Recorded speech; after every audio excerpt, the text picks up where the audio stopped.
Very good evening to all of you. Myself Vikram, your PhD business study teacher. बेटा आज हम लोग बात करेंगे यूनिट नंबर 2 पे। अब हमने इससे पहले यूनिट नंबर 1 कंप्लीट कर ली। अनीश, यूनिट नंबर 1 में कोई डाउट तो नहीं है आपको? No sir. Okay, unit number 1 में यदि कोई डाउट नहीं है तो चलो यूनिट नंबर 2 पे कंटिन्यू करते हैं। उससे पहले मैं आपको बता दूं कि मैं बुक यूज कर रहा हूं सुभाष देसर की book business study part A से, जिसकी मेन फीचर्स आप देख पाओगे कि हर चैप्टर के जो है आपको ऑब्जेक्टिव टाइप क्वेश्चन इसमें गिवन है, केस स्टडीज गिवन है, रिकैप गिवन है, सेल्फ असेसमेंट टेस्ट गिवन है, top tips for the teachers for the students given है। और at the end of the chapter आपको चैप्टर वाइज नोट सीबीएसई 2025 के picture cartoon based question, competency based question, assertion reason, statement based MCQ, case study based MCQ, HOTS based open ended question answer आपको basic मिलेंगे। 2024-25 की ये book अगर आप लोगों ने अब तक नहीं खरीदी है तो आप इसे खरीद सकते हैं। I highly recommend it. इसके अंदर आपको जो एनसीईआरटी बेस्ड जो मटेरियल है वो तो आपको मिलेगा ही मिलेगा, क्योंकि टोटली ये एनसीईआरटी बेस्ड है। कंप्लीटली आपकी बुक ये जो है एनसीईआरटी बेस्ड है। प्लस इसके अंदर बहुत सारे आपको प्रैक्टिस टेस्ट हर चैप्टर के बाद प्रैक्टिस टेस्ट भी अवेलेबल है, जिसमें हम बात करें तो पहले 2 या 3 टेस्ट जो है वो चैप्टर से रिलेटेड है, सेम यूनिट से रिलेटेड है। फोर्थ और फिफ्थ में जो इससे पहले यूनिट नंबर 1 कर चुके हैं तो उसको भी इंक्लूड करते हुए 2 टेस्ट में गिवन है। तो इसका मतलब साइमल्टेनियसली पिछले चैप्टर्स की हम इसमें रिवीजन कर पा रहे हैं। तो आप इसको प्रॉपरली करें, होप सो कि आप 100 आउट ऑफ 100 इजिली स्कोर कर पाएंगे, जिसमें आपको 80 मार्क्स आपको खुद से जो है बोर्ड एग्जाम में स्कोर करने होंगे और 20 नंबर स्कूल आपको दे देगा। तो ये जो 80 मार्क्स की प्रैक्टिस है वो आप इस बुक के थ्रू कर सकते हैं। इसके अलावा और भी बहुत सारी बुक्स हैं, आप जो बुक यूज करते हैं उसको प्रॉपरली 100% रीड करिए, लाइन टू लाइन जरूर रीड करिए, ताकि आपको कोई भी कंसेप्ट ऐसा ना बचे जो आपको उसमें नहीं आता हो। अब जैसे कि मैंने आपको बताया था पार्ट ए में टोटल 8 यूनिट है, जिसमें से पहली यूनिट आप कंप्लीट कर चुके हैं। दूसरी यूनिट पर हम स्टार्ट करेंगे जिसका नाम है principles of management. On an average इस पर हम 14 लेक्चर नॉर्मली अपनी क्लास में लगाते हैं, लेकिन क्योंकि ज़्यादा बड़ी यूनिट नहीं है तो हम इस पे भी 7 से 8 लेक्चर लगाएंगे और 7 से 8 लेक्चर में इस यूनिट को कम्प्लीटली कंप्लीट करेंगे with MCQ question. On an average इसकी भी बात की जाए तो ये भी 7 से 8 नंबर की यूनिट आपकी बेसिकली रहेगी। तो हर एक यूनिट का, हर एक लेक्चर का जो पॉइंट टाइमिंग होगा उसके अकॉर्डिंग 1 नंबर हम पक्का करते हुए चलेंगे, तो 7 से 8 नंबर हमारे पक्के हो जाएंगे। इस यूनिट के अंदर बेसिकली हम क्या क्या सीखने वाले हैं। चैप्टर 2 यूनिट 2 आप इसे बोलिएगा, टोटल 12 यूनिट है तो यूनिट वाइज सिलेबस आपका गिवन है, तो यूनिट 2 भी आप इसे बोल सकते हैं। यूनिट 2 में आपको क्या क्या गिवन होगा, प्रिंसिपल्स ऑफ मैनेजमेंट का कंसेप्ट एंड सिग्निफिकेंस हम लोग डिस्कस करेंगे, फ्यूल्स प्रिंसिपल्स ऑफ मैनेजमेंट देखेंगे, and Taylor's scientific management principles plus techniques के बारे में हम बात करेंगे। और साइड बाय साइड इन दोनों का एक कंपैरेटिव स्टडी चार्ट भी हम लोग डिस्कस करेंगे कि दोनों ने किस तरीके से मैनेजमेंट में कंट्रीब्यूशन किया है, फ्यूल का कंट्रीब्यूशन किस सेंस में रहा है और टेलर का कंट्रीब्यूशन किस सेंस में रहा है। इस चैप्टर को जब हम लोग पढ़ लेंगे तो हम लोग क्या क्या इस चैप्टर से बेसिकली स्टडी करेंगे, लर्न करेंगे, सीखेंगे। तो हम इसमें सीखेंगे concept of principles of management, significance of management of the principles, discussion about the principle of management by Henry Fayol, explain the principles and techniques of scientific management, compare the contribution of Fayol and Taylor. तो ये basically topic हमारे इसमें हमें discuss करने हैं। क्या ये सब बात आपको समझ में आ रही है अनीस? Yes sir. ओके, चलो हम स्टार्ट करते हैं अपने यूनिट नंबर 2 को। यूनिट नंबर 2 पर चलते हैं। यूनिट नंबर 2 जो है हमारी बेसिकली दैट इज एज पर CBSE revise syllabus principles of management. Yes sir. ठीक है, अब इस प्रिंसिपल ऑफ मैनेजमेंट में बेसिकली हमारे पास स्टडी करने के लिए क्या क्या कंसेप्ट हैं हमने स्टार्टिंग में देख ही लिया। हम इसमें सीखेंगे प्रिंसिपल्स ऑफ मैनेजमेंट में concept and significance of the principles, Fayol's principle of management, Taylor scientific management and principles and techniques. ये बेसिकली 3 टॉपिक हमें डिस्कस करने हैं। चौथा जो टॉपिक हम इसमें डिस्कस करेंगे वो क्या डिस्कस करेंगे, कंपैरेटिव स्टडी। कंपैरेटिव स्टडी दोनों के साथ Henry Fayol and F W Taylor के जितने भी प्रिंसिपल्स हैं, जो भी इनका कंट्रीब्यूशन रहा है, उनकी कंपैरेटिव स्टडी हम लोग डिस्कस करेंगे। तो ये हमारा फोर्थ वन पॉइंट इसमें डिस्कशन का रहेगा। चलिए स्टार्ट करते हैं। सबसे पहले principle of management as a concept से। देखिए कंसेप्ट का सिंपल सा मतलब होता है कि बेसिकली ये टॉपिक क्या है, कंसेप्ट क्या है, प्रिंसिपल ऑफ मैनेजमेंट कंसेप्ट क्या है। अगर इसको हम स्टार्ट करें तो इससे पहले मैं दो चार बेसिक बेसिक बातें आपके साथ डिस्कस करूंगा। जैसे कि हमने इससे पहली वाली यूनिट में, यूनिट नंबर 1 में हमने क्या डिस्कस किया था, यूनिट नंबर 1 में हमने डिस्कस किया था about the nature of management, about the nature of management. अब उस नेचर ऑफ मैनेजमेंट में अगर देखा जाए तो एक नेचर हमने पढ़ी थी कि management as a science, art and profession. बिल्कुल, और एज एन आर्ट, और कहीं कहीं हमने ये भी देखा था कि ये एज अ प्रोफेशन के तौर पे भी एक्सेप्ट किया गया है, प्रोफेशन के तौर पे भी इसको एक्सेप्ट किया गया है, स्वीकार किया गया है। तो बेसिकली एज अ साइंस और एज एन आर्ट, ये दो जो है, हम इसको बेसिकली जब भी हमसे ये पूछा जाता है कि मैनेजमेंट क्या है, तो हम ये बोलते हैं कि management is both art as well as science. Management art भी है और मैनेजमेंट साइंस भी है। तो जहां पर हम बात करते हैं प्रिंसिपल्स ऑफ मैनेजमेंट की, तो प्रिंसिपल ऑफ मैनेजमेंट कहीं ना कहीं रिलेटेड है हमारे एज अ साइंस के तौर पे और एज एन आर्ट के तौर पे, क्योंकि इन्हीं प्रिंसिपल्स के बेस पर हमारा नेचर ऑफ मैनेजमेंट डेवलप होता है। हमने पीछे बात भी की थी कि जो आर्ट होता है वो एक ऐसी टेक्निक होती है जिसके थ्रू हम लोग किसी जो एग्जिस्टिंग नॉलेज जो होती है उसको हम अपने पर्सनलाइज्ड वे में अप्लाई करते हैं, और ऐसा सभी करते हैं। हो सकता है कि मैं एज एन मैनेजर किसी कंपनी का अपनी जो एग्जिस्टिंग नॉलेज है उसको एक सेंस में यूज करूं, आप as an manager of an organisation आप किसी अपनी एग्जिस्टिंग नॉलेज को किसी दूसरी सेंस में यूज करें।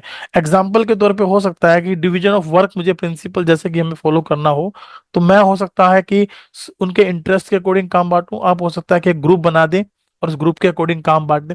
तो it depends upon our existing knowledge और उसको हम किस तरीके से पर्सनलाइज वे में अप्लाई करते हैं। तो ये एक आर्ट होती है। और वैसे ही साइंस की बात अगर करूं तो इसके कुछ बेसिक प्रिंसिपल्स होते हैं जिनको हम इंप्लीमेंट करते हैं, जिनका बेसिक रिजल्ट अगर देखा जाए तो वो हर सिचुएशन में एक जैसा रिजल्ट हमारे सामने निकल कर आता है।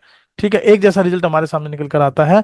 लेकिन मैनेजमेंट प्रिंसिपल्स, क्योंकि हमने बताया था कि ये ह्यूमन बिहेवियर पर बेस्ड होते हैं, तो हमने ये भी पढ़ा था कि मैनेजमेंट की कुछ फीचर साइंस में नहीं पाई जाती due to of the based on human behaviour, based on human behaviour पर क्योंकि ये बेस्ड है, तो इसलिए कुछ फीचर्स नहीं पाई जाती और हम इसे प्योरली साइंस के तौर पे नहीं देख पाते। इसको केवल हम एक एग्जैक्ट इन एग्जैक्ट साइंस के तौर पे डिस्कस करते हैं, इन एग्जैक्ट या सोशल साइंस के तौर पे डिस्कस करते हैं। लेकिन फिर भी इन प्रिंसिपल्स ऑफ मैनेजमेंट के आधार पर ही हम इसको एक साइंस के तौर पे कंसिडर करके चलते हैं।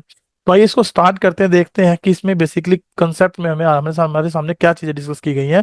अगर ऑन एन एवरेज कंसेप्ट की बात करूं तो प्रिंसिपल ऑफ मैनेजमेंट को हम generally broad and general guidelines बोलते हैं for decision making and behaviour, for decision making and behaviour.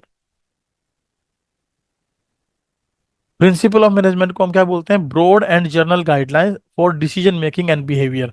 जो भी हम डिसीजन लेते हैं उन डिसीजन को लेने के लिए प्रिंसिपल ऑफ मैनेजमेंट हमारी मदद करते हैं। और बिहेवियर का मतलब यहाँ ह्यूमन बिहेवियर से है, उसको अगर हम इस प्रिंसिपल ऑफ मैनेजमेंट में इन्वॉल्व करते हैं, जो कि बेसिकली मैनेजमेंट के प्रिंसिपल ह्यूमन बिहेवियर पर बेस्ड होते हैं, क्योंकि उनकी थिंकिंग लेवल अलग होता है, उनका सोचने का तरीका अलग होता है, उनके अकॉर्डिंग सिचुएशंस अलग अलग हो सकती हैं, तो उस बिहेवियर को कंट्रोल करने में भी ये हमारी मदद करते हैं। So they can be use for conduct in work places under certain situations. जो अलग अलग सर्टेन निश्चित जो सिचुएशंस होती हैं उनके अकॉर्डिंग उनके अंदर ये हमें क्या करने में हेल्प करते हैं, conduct in the work places under the certain situation they help manager to take and implement the decisions. और ये मैनेजर्स की भी मतलब मैनेजर्स को भी मदद करते हैं to take and implement decisions. जो अलग अलग प्रकार के डिसीजन हम लेना चाहते हैं उन डिसीजन को लेने में और उन डिसीजन को इम्प्लीमेंट करने में मैनेजर की ये हेल्प करते हैं। कौन? Principal of management. तो प्रिंसिपल ऑफ मैनेजमेंट का बेसिक रोल क्या है? ये जर्नल गाइडलाइंस हैं, ब्रॉड गाइडलाइंस हैं, जिनकी मदद से हम डिसीजंस लेते हैं, जिनकी मदद से हम जो मैनेजर्स होते हैं वो अपने अलग अलग डिसीजंस को इम्प्लीमेंट कर पाते हैं। It means useful insightness, useful insightness create करते हैं, इनसाइटनेस क्रिएट करते हैं मैनेजर्स के अंदर। उनको रेडीमेड सॉल्यूशन ना देकर एक प्रकार से मतलब उनकी नॉलेज को अपडेट करते हैं ताकि वो हर सिचुएशन में अपनी जो एग्जिस्टिंग नॉलेज है उसको इम्प्लीमेंट कर सके। और जो इम्प्लीमेंटेशन करने का तरीका है उसी को हम क्या बोलते हैं, आर्ट बोलते हैं। और दूसरी तरफ अगर हम बात करें, जिन प्रिंसिपल्स को हम बेस बनाकर यूज कर रहे हैं वो प्रिंसिपल्स हम एज एन साइंस के तौर पे डिस्कस करते हैं, क्योंकि दोनों में थोड़ा सा डिफरेंस है ह्यूमन बिहेवियर का। और प्योर साइंस के प्रिंसिपल बेसिकली डिपेंड करते हैं नेचुरल साइंस के ऊपर, जिनका रिजल्ट हर सिचुएशन में एक जैसा ही आना है। और यहाँ पर डिसीजन बदल सकता है, थोड़ा सा चेंज हो सकता है, रिजल्ट में डिफरेंस आ सकता है, इसलिए ये ह्यूमन बिहेवियर के को भी कंट्रोल करने में हमारी मदद करते हैं। एग्जाम्पल के तौर पर इन्होंने हमें बताया कि while deciding about promotion of an employee, one manager may considered seniority. हो सकता है कि एक मैनेजर सीनियरिटी को बेस मान ले, वेयर एज द अदर में follow the principle of merit. कि जैसे कि मान लीजिए अगर एक मैनेजर मिस्टर ए है और एक मैनेजर मिस्टर बी है, तो हो सकता है कि जो मैनेजर ए है वो किसी को यदि प्रमोशन देना चाहता है तो वो एज फैक्टर को कंसीडर कर ले, उसकी एज को कंसीडर कर ले। हो सकता है दूसरा रिटर्न बेस्ड टेस्ट में मेरिट को कंसीडर कर ले। तो इट डिपेंड्स, क्योंकि यही ह्यूमन बिहेवियर एक्चुअल में, और इसी ह्यूमन बिहेवियर के आधार पर इसके प्रिंसिपल साइंस के प्रिंसिपल से थोड़े डिफर हो जाते हैं, थोड़े से अलग हो जाते हैं, क्योंकि रिजल्ट कहीं ना कहीं डिफर कर जाता है। Principle of management are guidelines to action. ये बेसिकली गाइडलाइंस है किसके लिए, काम को करने के लिए, टू एक्शन किसी काम को करने के लिए गाइडलाइंस है। They denote a cause and effect relationship, जैसे कि अगर मैं बात करूं, मान लीजिए हम एक फार्मर के कंटेक्स्ट में बात करें, किसान के कंटेक्स्ट में बात करें, तो हो सकता है कि वो इस बात को सोचकर अपनी फसल उगाए कि बारिश अच्छी होगी, और बारिश अच्छी होगी तो उसकी फसल भी अच्छी हो जाएगी। तो इट डिपेंड्स कि उसकी फसल अच्छी तब होगी जब बारिश से होगी, अदरवाइज नहीं होगी। तो कोज एंड इफेक्ट रिलेशनशिप को भी एस्टेब्लिश करने में ये मदद करता है। या मैं किसी ऑर्गेनाइजेशन में the sale of particular umbrellas के बारे में बात करूं इन द समर सीजन, तो हो सकता है कि धूप ज्यादा गिरेगी तो ज्यादा सेल ऑफ अम्ब्रेलाज हो, छतरियों की ज्यादा बिक्री हो। क्यों? क्योंकि धूप ज्यादा होगी तो वो उसका कारण बनेगी, और उसका इफेक्ट ये होगा कि सेल ऑफ अम्ब्रेलाज इंक्रीज हो जाएगी। तो प्रिंसिपल ऑफ मैनेजमेंट बेसिकली वो गाइडलाइंस है जिनके अकॉर्डिंग हम कोई काम करते हैं, जिसके अकॉर्डिंग कोई काम किया जाता है, और ये बेसिकली डिनोट करते हैं किसको, कोज एंड इफेक्ट रिलेशनशिप को। वाइल फंक्शंस ऑफ मैनेजमेंट, जबकि जो हमारे फंक्शंस ऑफ मैनेजमेंट है like planning, organising, staffing, directing and controlling, ये क्या है, आर द एक्शंस, ये वो काम है टू बी टेकन जो कि किए जाने हैं वाइल प्रैक्टिसिंग मैनेजमेंट, मैनेजमेंट को प्रैक्टिस करते वक्त, principles of and helps manager to take decisions while performing these functions. यानी कि ये वो काम है जिनको हमें करना है, और इन काम को करने के लिए प्रिंसिपल ऑफ मैनेजमेंट वो टूल है, वो टेक्निक है जो कि हमारी मदद करते हैं उन मैनेजर्स की जो इस प्रकार के डिसीजन लेते हैं related to planning, organising, staffing, directing and controlling, और उन काम को प्रॉपर वे में परफॉर्म करने में हेल्प करते हैं। नंबर दो, अगर हम बात करें प्रिंसिपल ऑफ मैनेजमेंट के बारे में, हैव बीन डेवलप्ड, ये डेवलप किए गए हैं। हमने देखा था कि बेसिकली तीन चीजें हमें फोकस करनी है। एक तो स्टडी, स्टडी के आधार पर हम प्रिंसिपल्स ऑफ मैनेजमेंट को डेवलप करते हैं। एक ऑब्जर्वेशन, ऑब्जर्वेशन के बेस पर हम प्रिंसिपल ऑफ मैनेजमेंट को डेवलप करते हैं। और एक एक्सपेरिमेंटेशन, एक्सपेरिमेंट के आधार पर भी हम लोग प्रिंसिपल्स ऑफ मैनेजमेंट को डेवलप करते हैं। तो यानी कि हम किसी थ्योरेटिकल नॉलेज को स्टडी करते हैं, पढ़ते हैं, उसके आधार पर कुछ एक्सपेरिमेंट करते हैं, फिर हम कुछ ऑब्जर्वेशन में लेकर आते हैं, उस ऑब्जर्वेशन के बेस पे हम प्रिंसिपल ऑफ मैनेजमेंट को डेवलप करके चलते हैं। So principle of management have been developed on the basis of observation and experimentation as well as personal experience of the manager. जो मैनेजर्स का पर्सनल एक्सपीरियंस होता है उसके आधार पर वो प्रिंसिपल बेसिकली डेवलप्ड होता है। उसका बेसिक कारण क्या हो सकता है कि भाई एक मैनेजर किसी पार्टिकुलर सिचुएशन में जो वर्किंग करता है, जो डेवलपमेंट करता है, जो यानी अपने काम को परफॉर्म करता है, तो उसके अकॉर्डिंग रिजल्ट हो सकता है एक्स वाई जेड आए, और दूसरे मैनेजर के अकॉर्डिंग हो सकता है एबीसी रिजल्ट आए। तो उन दोनों रिजल्ट में जो चीजें कॉमन होती हैं, उन कॉमन चीजों को लेकर हम बेसिकली कोई प्रिंसिपल डेवलप करके चलते हैं। Number third, depending upon how they are derived, ये इस बात पे भी डिपेंड करता है कि कैसे डेवलप्ड हुए, डिराइव्ड हुए, निकाले कैसे गए, एंड हाउ इफेक्टिव, और कितने ये जो है इफेक्टिव है, मींस टाइम मेजर को कंसीडर करके चलते हैं। Effective standing for your time measure, कि कितने कम समय में, कम से कम समय में they are in explaining and predicting managerial behaviour. जो ह्यूमन बिहेवियर है उसको ये प्रिडिक्ट करते हैं, उसको एक्सप्लेन करते हैं, उसको मेजर करते हैं। And they contribute towards the development of management, और ये मैनेजमेंट के डेवलपमेंट पर अपना योगदान डालते हैं, both as a science and art. तो यहाँ पर अगर हम साइंस की बात करें तो डेरिवेशन ऑफ प्रिंसिपल्स में B said to be a matter of science and their creative application may be regarded as an art। उसको हम एज एन आर्ट के तौर पे देख सकते हैं, समझ सकते हैं। फोर्थ वन पॉइंट अगर हम देखें तो management principles have gained importance when they will increasing the professionalisation of the management. यानी कि जब मैनेजमेंट को एज एन प्रोफेशन के वे में हम देखना शुरू करेंगे तो मैनेजमेंट प्रिंसिपल्स की और ज्यादा इंपॉर्टेंस बढ़ जाएगी, और ज्यादा सिग्निफिकेंटली यूज होने लगेंगे बिजनेस के अंदर। तो this the point which we have discuss about the principles of management. Basically concept के तौर पे हमने प्रिंसिपल ऑफ मैनेजमेंट को डिस्कस किया।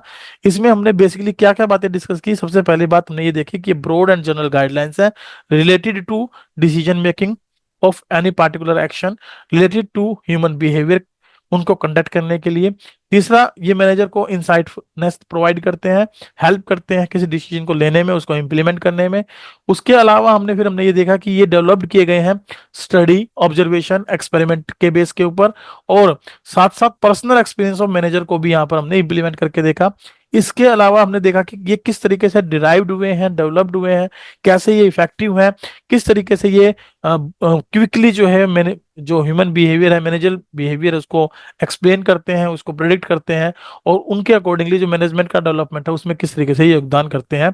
हमने इसको science as well as art क्यों कंसिडर किया है, क्योंकि ये प्रिंसिपल डेवलप्ड किए गए हैं with the help of experimentation. जैसे कि साइंस के प्रिंसिपल हम डेवलप करके चलते हैं वैसे ही। और दूसरा, जो हमारी पर्सनल एप्लीकेशन होती है, पर्सनल नॉलेज होती है, उसको हम यहाँ पर क्रिएटिव वे में अप्लाइड करते हैं, तो इसको हमने एज एन आर्ट के तौर पर कंसिडर किया है। Management principles have gained importance with increasing professionalisation of the management. और डे बाय डे अगर हम देखें तो जो मैनेजमेंट के जो प्रिंसिपल्स हैं वो और ज्यादा इंपॉर्टेंस ले लेंगे जब हम इनको एज एन प्रोफेशन के तौर पे देखेंगे। चलिए नेक्स्ट है हमारे पास इसके अंदर डिफरेंस बिटवीन प्रिंसिपल्स। अच्छा, अब यहां पर हम लोग जो बेसिकली पॉइंट डिस्कस करेंगे, ये अब तक हमने जो डिस्कस किया उसके बाद जो हमारा बेसिक पॉइंट डिस्कस होगा वो रहेगा, एक तो मैनेजमेंट प्रिंसिपल्स और प्योर साइंस प्रिंसिपल्स, इनके बीच में क्या डिफरेंस है। अब इनका बेसिक जो डिफरेंस है वो रिजल्ट का डिफरेंस हमारा है, क्योंकि रिजल्ट जो है वो मैनेजमेंट एज ए प्रिंसिपल के तौर पे देखते हैं तो वो डिफर कर सकते हैं, और प्रिंसिपल ऑफ प्योर साइंस देखते हैं तो डिफर नहीं करते हैं। दूसरा, इसमें हम लोग पॉइंट देखेंगे difference between principal of management and techniques of management में। तो प्रिंसिपल ऑफ मैनेजमेंट क्या है, टेक्निक्स ऑफ मैनेजमेंट क्या है, उनको हम कैसे एक दूसरे के साथ जोड़कर यूज करते हैं, कैसे उनको बिजनेस में इंप्लीमेंट करते हैं। तीसरा, हम लोग एक पॉइंट चेक करेंगे इसके अंदर कि what is the difference between principal of management and values. Principal of management और वैल्यूज में बेसिकली क्या अंतर है। ये तीन पॉइंट डिस्कस करने के बाद हम चलेंगे नेक्स्ट पॉइंट पर, that is Henry fuel, father of general management, जिसे हम कंसिडर करते हैं। तो उनका कंट्रीब्यूशन, उनके लाइफ के बारे में, उन्होंने क्या उनकी बेसिकली प्रोफेशनलिज्म थी, क्या उनकी एजुकेशन थी, इस सब के बारे में हम लोग बेसिकली पढ़ेंगे। तो आइए स्टार्ट करते हैं एक नया टॉपिक छोटा सा ऐड करते हुए। सबसे पहला पॉइंट है हमारा difference between principles of management and principal of pure science. तो जैसे कि मैंने बताया बेसिकली रिजल्ट पर ये बेस्ड रहेगा। Management principles are not rigid as the principles of science, pure science. जैसे प्रिंसिपल ऑफ प्योर साइंस होते हैं वो रिजिड होते हैं, रिजिड स्टैंडिंग फॉर कि आप किसी भी सिचुएशन में इनको यूज करो उनका रिजल्ट सेम निकलेगा। जबकि मैनेजमेंट प्रिंसिपल ऐसे रिजिड नहीं है, क्योंकि ये ह्यूमन बिहेवियर पर बेस्ड है, they deal with human behaviour and thus are to be applied creatively given the demands of the situation.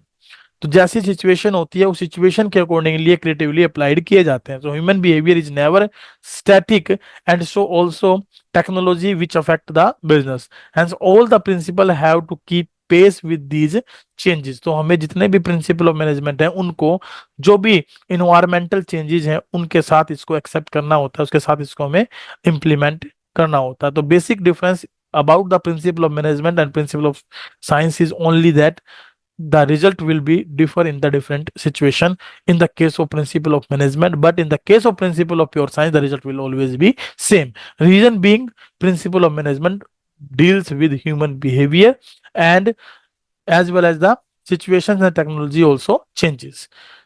Next point था हमारा difference between principal of management and techniques of management. Principal of management और techniques of management में क्या अंतर है? तो principal of management के बारे में और टेक्निक के बारे में सिंपल सा एक अंतर बताया है कि जो टेक्निक्स होती हैं उनको यूज करके हम प्रिंसिपल ऑफ मैनेजमेंट को इंप्लीमेंट करते हैं। सो टेक्निक्स क्या है? आर द प्रोसीजर्स और methods which involve a series of steps to be taken to accomplish desired goals.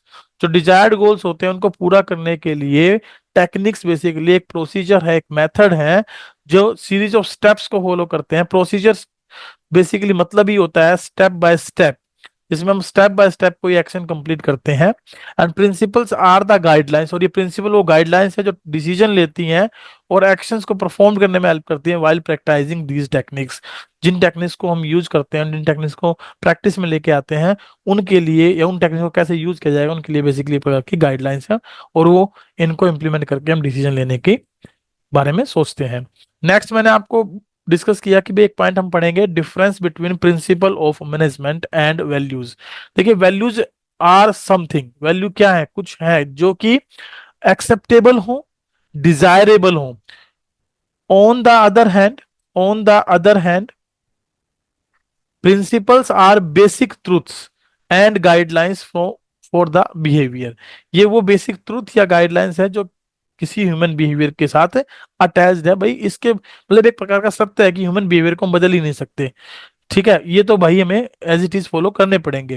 लेकिन वैल्यूज क्या है? वैल्यू कुछ ऐसी चीजें हैं जो कि एक्सेप्टेबल होती हैं, डिजायरेबल होती है, जिनके बारे में हम सोचते हैं कि भाई ये इतने रुपए की या इतने इसकी ये वैल्यू होनी चाहिए। यहाँ वैल्यू का मतलब हम मॉनेटरी टर्म में भी ले सकते हैं, नॉन मॉनेटरी टर्म में भी ले सकते हैं। जैसे अगर किसी प्रोडक्ट के बारे में मेरा थिंकिंग ये हो सकता है कि भाई अगर मैं एक प्रोडक्ट परचेज कर रहा हूँ तो ये मुझे 50 रुपए में मिल जाना चाहिए और उससे मुझे ये बेनिफिट मिलने चाहिए, ये एक्सेप्टेबल और डिजायरेबल वैल्यू होगी।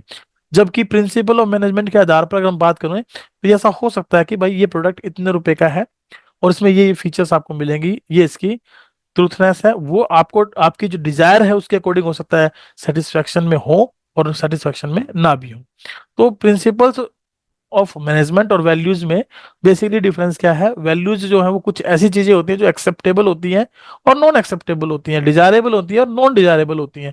But principles of management are basic truths और गाइडलाइंस फॉर द बिहेवियर, जिन्हें हमें एक्सेप्ट करके चलना ही होता है।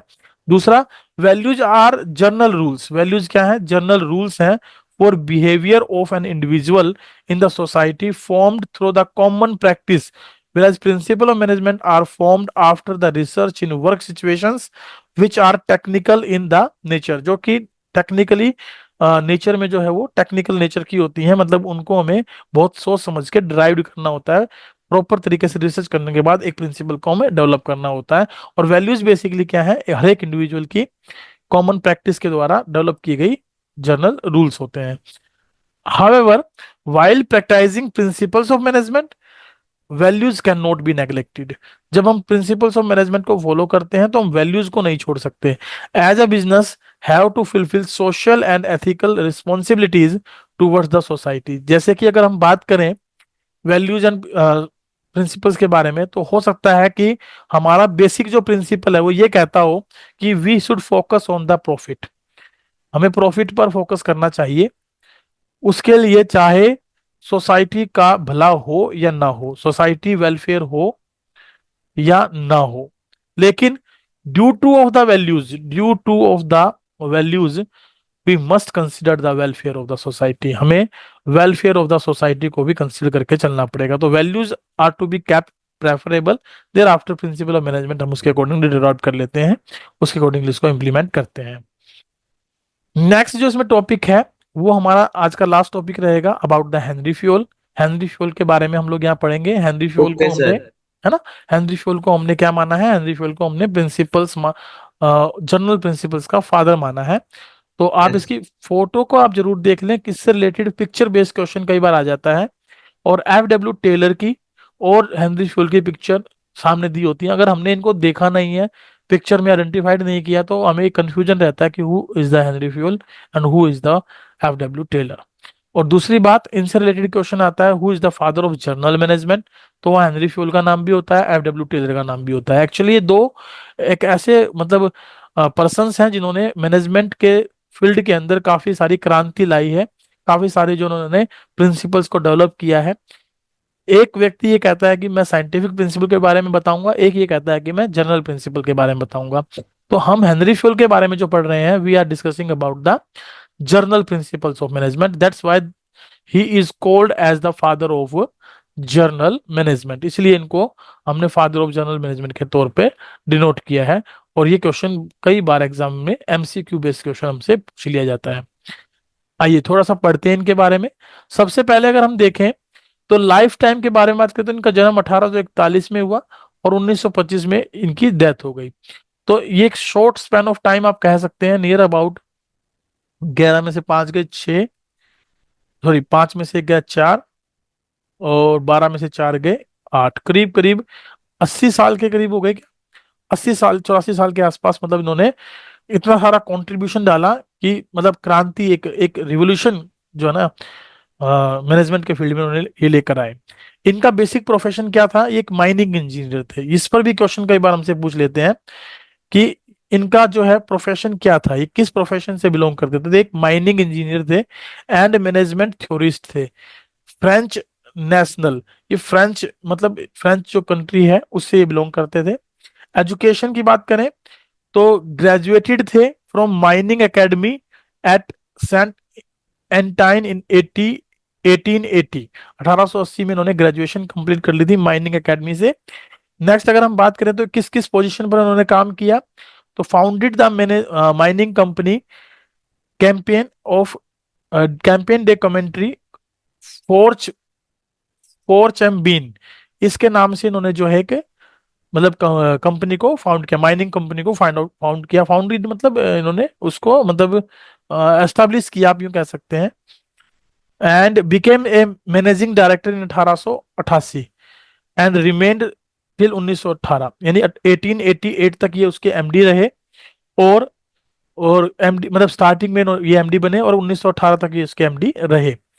इन्होंने क्या क्या बुक्स लिखी, अगर इनकी बुक्स के बारे में बात आए, क्वेश्चन बुक्स के बारे में ही पूछ लेता है, तो administration industrially at generally, it was published in English as general and industrial management in 1949 and is widely considered as a foundational work in classical management theory. Classical management theory में इन्होंने ये एक मतलब काफी फाउंडेशनल वर्क परफॉर्म किया। तो ये इनकी बुक है, बुक के बारे में कई बार हमसे पूछ लेता है। नेक्स्ट कंट्रीब्यूशन क्या क्या किया इन्होंने। सो कंट्रीब्यूशन के बारे में अगर हम बात करें तो मेनली 14 प्रिंसिपल्स ऑफ मैनेजमेंट इन्होंने जो है वो कंट्रीब्यूट किए, which are refer to as administrative in nature. तो एक क्वेश्चन यहाँ पर ये पूछ लेता है, जो मैनेजमेंट प्रिंसिपल हेनरी फ्योल ने दिए, they are administrative in nature और they are related to employees welfare. तो ये एडमिनिस्ट्रेटिव इन नेचर थे, तो सीधी सी बात है टॉप लेवल से ये क्वेश्चन बिलोंग करते हैं, बेसिकली टॉप लेवल के ये हैं क्योंकि एडमिनिस्ट्रेशन से रिलेटेड है। सो दे that they have top down approach concerning top management and other managers conduct in the development of classical schools of management thought, Fiole's administrative theory was to be provided as an important link, यानी उसकी जो administrative theory है उसका एक यहाँ पर अहम role देखने को मिलता है। So Fayol contribution must be interpreted in the terms of impact that his writings had and continue to have improvement in managerial efficiencies, कि जो मैनेजरियल एफिशिएंसीज है उनको कैसे इंप्रूव किया जाए, कैसे बढ़ाया जाए, उसके बारे में इनका बेसिकली कंट्रीब्यूशन रहा।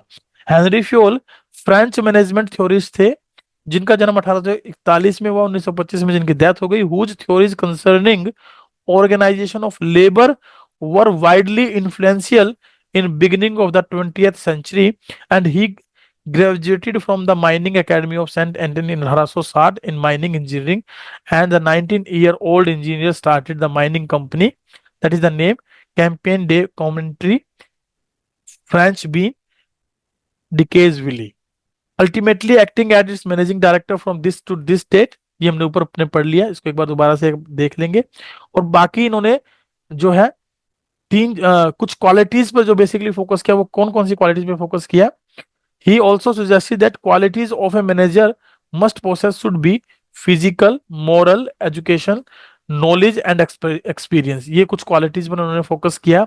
साथ ही साथ इन्होंने एक चीज पर और भी फोकस किया, that all activities of industrial undertaking could be divided into, उन्होंने कहा जितनी भी एक्टिविटीज होती हैं किसी इंडस्ट्रियल की या किसी इंडस्ट्री की, उनको हम technically, commercially, financially, security, accounting and manager के बेस पे डिवाइड कर सकते हैं। ये पार्टिकुलरली फील्ड उनके अंदर हम शामिल करके चलते हैं।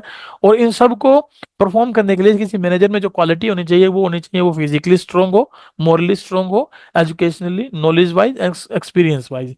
He believed that the number of management principles that might help to improve an organization's operation is potentially limitless.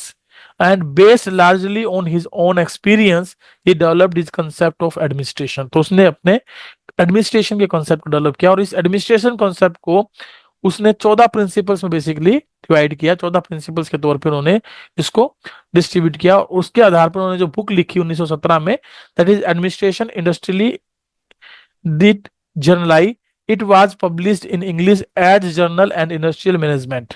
तो इसका नाम है general and industrial management in 1949 and is widely considered a foundational work in classical management theory. तो इस तरीके से उन्होंने काफी सारा कंट्रीब्यूशन दिया, that's why he is to be known as father of general management. Okay sir. है ना, जिसके आधार पर इनको हम फादर ऑफ जर्नल मैनेजमेंट के नाम पे मतलब के यस नाम से संबोधित करते हैं। तो यहां तक ध्यान रखें, प्रिंसिपल ऑफ मैनेजमेंट के बारे में बेसिकली 4 चीजें हमने पढ़ी। एक तो हमने इसका कॉन्सेप्ट डिस्कस किया कि प्रिंसिपल ऑफ मैनेजमेंट का कॉन्सेप्ट क्या है। दूसरा हमने ये बात देखी कि जो प्रिंसिपल ऑफ मैनेजमेंट है उनको हमने वर्सेस करके डिस्कस किया। एक तो प्रिंसिपल ऑफ साइंस के साथ, एक हमने पढ़ा वैल्यूज के साथ, और एक हमने पढ़ा टेक्निक्स के साथ।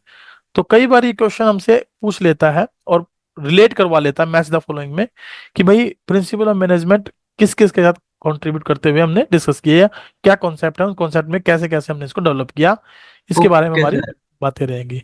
ठीक है, नेक्स्ट जो हमारी क्लास रहेगी that is about the 14 principles of management, और इस पर ओके हम लोग सर। चर्चा करेंगे। तो ये 14 सर फ्योल के है ना ये तो सारे हाँ, प्रिंसिपल? ये सारे प्रिंसिपल्स हेनरी फ्योल के हैं और हेनरी फ्योल के द्वारा दिए गए प्रिंसिपल्स के बारे में ही हमारी चर्चा रहेगी। ठीक ओके है, सर। और ये जो 14 प्रिंसिपल्स हैं, ये प्रिंसिपल्स किससे रिलेटेड है? सर मैनेजमेंट से रिलेटेड है। मैनेजमेंट के रिलेटेड तो है, लेकिन उन्होंने किस पे फोकस किया? बेसिकली एडमिनिस्ट्रेशन पार्ट पर। अच्छा। ठीक है, एडमिनिस्ट्रेशन पार्ट पे ये क्वेश्चन हमसे पूछ लेते हैं। और जो हेनरी फ्योल है उनका बेसिक प्रोफेशन क्या था? वो एक माइनिंग इंजीनियर थे। Yes sir, mining engineer. ठीक है, ये क्वेश्चन हमसे पूछ लेते हैं। अब ओके उनके सर। जन्म वनम के बारे में तो हो सकता है क्वेश्चन ना पूछे, लेकिन पिक्चर बेस्ड क्वेश्चन आ सकता है। और पिक्चर बेस्ड में एक पिक्चर हेनरी फ्योल की और 3 पिक्चर किसी और की दे सकता है। अगर हमने इनको नहीं देखा है पिक्चर में भी तो हम आइडेंटिफाइड नहीं कर पाएंगे, तो इस पे आपने फोकस करके चलना है। तो आप एक बार ये 14 प्रिंसिपल्स अपने आप से रीड कर लेंगे, पढ़ लेंगे, ताकि इनको डिस्कस करने में कोई समस्या हमारे सामने ना आए। हम okay sir. One by one करके चलेंगे तो एक दिन में हो सकता है कि हम 5 ही प्रिंसिपल पढ़ें, या हो सकता है कि हम टोटल 14 प्रिंसिपल है तो 2 दिन में कवर कर लें। 7 प्रिंसिपल एक दिन में और 7 प्रिंसिपल एक दिन में, तो 2 क्लासेस एटलीस्ट इस पे रखेंगे। ठीक है, ओके सर। तो इन प्रिंसिपल्स को आपने स्टडी करना है, पढ़ना है। तो आज के लिए क्लास को केवल इतना ही रखते हैं। अगर कोई डाउट, कोई बात पूछने की है तो आप पूछ सकते हैं, अदरवाइज क्लास को खत्म करते हैं। बताइए। ओके, नहीं सर डाउट तो नहीं है कोई। कोई डाउट नहीं है ना? आप इसको एक बार रीड भी कर ले, है ना? देखो, ओके सर। टोटल 12 यूनिट है और 12 यूनिट को हमारी पूरी हो रहेगी कोशिश कि इनमें से कोई भी पॉइंट बचे नहीं, और 12 की 12 यूनिट आपके टिप पर हो। जो इनके प्रैक्टिस टेस्ट दिए हैं उनको आप जरूर करें। कोई डाउट हो किसी क्वेश्चन में तो उसको पूछे, समझे। इस बात से कोई लापरवाही मत रखना कि भाई पता नहीं सर पूछेंगे कि नहीं पूछेंगे, क्योंकि मैं जब टेस्ट लूंगा तो हो सकता है कि उस टेस्ट में एक आधा नंबर कट ही जाए आपका। ठीक है, चलिए, okay bye, sir. Take care, have a good day. Okay sir, bye sir. Bye. Thank you. Okay.